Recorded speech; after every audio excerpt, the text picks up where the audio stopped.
প্রলয় গিনের দিকে আঙুল দেখিয়ে বলে যে চালটা ওই ছেলে দিয়েছে। তখন গিনে এসে প্রলয়কে বলে, ছোটকা, এসব আমার উপর আজে বাজে কেন অ্যালিগেশনস দিচ্ছেন? আপনার কাছে কি প্রমাণ আছে? এরপর সাত থেকে এসে বলে যে আমি ছোটকাকে বলেছিলাম, আসলে তোমার ফোনে লাস্ট কলে মেহেকের নাম লেখা আছে, আর তোমার ফোনে তো অটো রেকর্ড হয়ে যায়, তাই না?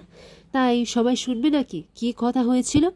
এরপর গিনি ফোনটা কেড়ে নিতে চাইলে সাত্বিক ফোনটা দেয়নি। তারপরে গিনি রাগের মাথায় সাত্বিককে চড় মেরে বসে। এমন সময় গীতা বলে, দিদি তুই এটা কি করলি? তখন গিনি বলে, কেন?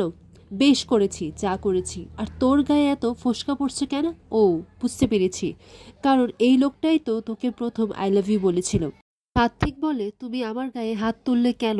তখন গিনি বলে, বেশ করেছি, আর তুমি তুমি বিয়ের পর থেকে আমাকে সবসময় অপমান করে গেছো, আমাকে ভালো পর্যন্ত বাসনি। তখন গীতা বলে, থাক, এইসব কুৎসিত কথা আর এখানে বলতে হবে না। তখন বন্ডি মুখার্জি বলেন যে শুনতে তো হবেই, মেয়েটা এতদিন ধরে যা সহ্য করেছে সেই সব তো শুনতেই হবে। আর কোন পরিস্থিতিতে এসে মেয়েটা এত কষ্ট পেয়ে ও নিজের ননদকে ফোন করে এসব কথা বলে, একবারও কেউ ভেবে দেখেছো? এইদিকে মেহেক বলে, আই এম সরি পাপা, এই বাড়ির বড় বউয়ের চোখের জল যতদিন না ঝরা বন্ধ হচ্ছে ততদিন আমি কাউকে কিচ্ছু বোঝাতে পারবো না। আর এই বাড়ির বড় বউ রাতের পর রাত মুখ গুমড়ে একা বসে কেঁদেছে, আর তোমরা সবাই আনন্দ করে গেছো, কেউ একবারও ভেবে দেখেছো? এরপর মেহেক এসে গিরিকে বলে, আমি তোমাকে হাত জোর করে বলছি, সব কিছু ভুলে যাও, দেখবে সব ঠিক হয়ে যাবে। ওনাকে বলো কোর্টে গিয়ে সাক্ষী দিতে। এরপর গিনি বলে, তোমার শ্বশুর মশাই যদি কোর্টে সাক্ষী দিতে যান তাহলে কিন্তু আমি আমার প্রাণ দিয়ে দেব। এর জন্য দায়ী থাকবেন আপনারা সবাই, আমি আপনাদেরকে দায়ী করে যাব। এরপর গীতা অম্লান চ্যাটার্জিকে জিজ্ঞাসা করেন যে আপনি কোর্টে সাক্ষী দিতে যাবেন? তখন অম্লান চ্যাটার্জি বলে যে না, আমি কোর্টে সাক্ষী দিতে যেতে পারবো না। এরপর গীতা বলে, তাহলে বেশ, আপনার যদি ইচ্ছে না হয় তাহলে আপনাকে যেতে হবে না, আমি একাই সামলে নেব। এরপর অগ্নিজিৎ মুখার্জি বলেন, কিন্তু বৌমা। এরপর গীতা বলে, বাবা আপনি চিন্তা করবেন না, আপনার মতো উকিল সহজে পাওয়া যায় না এই শহরে, আর তার উপর আমি আপনার সাথে আছি, আমি সবটা সামলে নেব।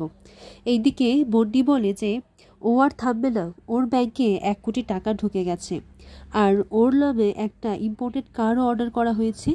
তাই আপনি জেলে যাবেন কি না যাবেন না তাতে গিনির কিছু এসে যায় না বন্ডা। এদিকে গিলি ধীমান সেনকে ফোন করে বলে যে অম্লান চ্যাটার্জি কোর্টে সাক্ষী দিতে যাবেন না, আর বাড়িতে এরকম একটা যুদ্ধ বাঁধিয়েছি যাতে করে এই বিষয়টা নিয়ে ভাবতে ভাবতে কোর্টের ডেট চলে আসবে আর তারা কিছু টেরও পাবে না। এইদিকে দেখা যায় পদ্মকে ভাত কাপড় দিতে গিয়ে রতি দেবী পদ্মকে অপমান করে, বলে যে কখনো ভাবিনি যে একটা বাড়ির পরিচারিকাকে আমার ভাত কাপড় দিতে হবে, তাও আমার একমাত্র ছেলের বৌমা হিসেবে। পর কিরণকান্তি ব্যানার্জি এসে বলেন যে আমরা তো মাঝে মধ্যে ভিখিরিদের খাবার দিয়ে থাকি, তাই ধরো যে এটা ভিখিরিকেই দিচ্ছি। হ্যাঁ, খাবারগুলো একটু দামি, এরকম খাবার তো পেটে পড়েনি হয়তো কখনো, নাও নাও খেয়ে নাও। এরপর এদিকে গীতা এসে বলে যে ভাত কাপড় অনুষ্ঠান তো মেয়েদের হয়, এখানে শ্বশুর মশাইয়ের কি কাজ, আর আপনি এই মেয়েটাকে এখানে দাঁড় করিয়ে ওকে অপমান করছেন। তখন কৃপান বলে, হ্যাঁ, আমরা তো ভাত কাপড় দিচ্ছি, আর তাছাড়া আমরা গরিব ভিখারিদেরকে তো খাবার দিয়েই থাকি, আর তুমি কতক্ষণ এইসব করে রাখবে, তোদের এইভাবে পারবে? তখন এইদিকে কিরণকান্তি ব্যানার্জি বলেন যে ও একটা বাড়ির পরিচারিকা, আর এখানে আমরা থাকতে দিতেই পারি, কিন্তু সংসার কখনো হবে না, জোর করে কখনো কারোর সঙ্গে সংসার করা যায় না। এইদিকে রতিদেবী বলেন যে আমি কিভাবে ওকে সবার সঙ্গে পরিচয় দেব, আমি কি বলবো ও মুখার্জি বাড়ির পরিচারিকা? তখন গীতা বলে, তাহলে বৌমা হিসেবে আপনি কি চান? তখন রতিদেবী বলে, তাকে তো শিক্ষিত হতে হবে, তাকে ইংরেজি বলতে হবে, আর চলন বলন সব কিছু ভালো থাকতে হবে, কিন্তু ওর তো এরকম কোনো যোগ্যতা নেই। তখন কৃপান বলে, হ্যাঁ, আর বাবা যেটা বলেছে যে ওকে এইসব ঝির কাজই করতে হবে, ওকে আমরা এখানে থাকতে দিতে পারি কিন্তু ওকে কখনো বউয়ের মর্যাদা দেওয়া হবে না। তখন গীতা যখন কৃপানকে ধমক দেয় তখন পদ্ম বলে, ছেড়ে দাও উকিল দিদি, ওকে কিছু বলবে না, আর ও তো ঠিকই বলেছে, আমার কি যোগ্যতা আছে এই বাড়ির বউ হওয়ার? তখন গীতা বলে, তুই হবি পদ্ম, তুই একদিন নিজের গুণ দিয়ে সবাইকে সবকিছু প্রমাণ করে দিবি, তুই কয়লা রে পদ্ম, এরা তোকে চিনতে পারেনি। আমি তোকে ঘষে মেঝে তোর থেকে হিরে বের করব, দেখিস।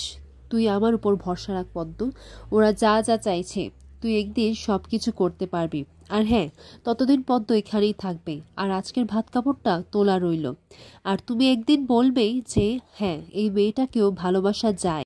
এরপর গীতা চলে গেলে তখন কিরণকান্তি ব্যানার্জি বলে যে তখন গীতা বলে যে খাবারগুলো আজকে শ্বশুর মশাই আর শাশুড়ি মা খাবে। ধরে নিন যে আজকে শ্বশুর শাশুড়ির ভাত কাপড় হচ্ছে। তখন কিরণকান্তি ব্যানার্জি না খেতে চাইলে গীতা ওনাকে জোর করে খাইয়ে দেয়।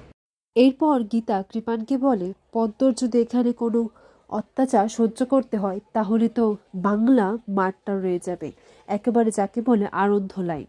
এরপর কিরণকান্তি ব্যানার্জির কাছে একটা ফোন আসে। এরপর কিরণকান্তি ব্যানার্জি বলে যে গীতা এখানে এসেও ভেলকি দেখিয়েছে, আর কাল কোর্টেও ভেলকি দেখাবে। মেয়েটার এলেম আছে বটে, ও আর যাই কিছু পারুক না কেন, ও লটাকে গুলে খেয়েছে।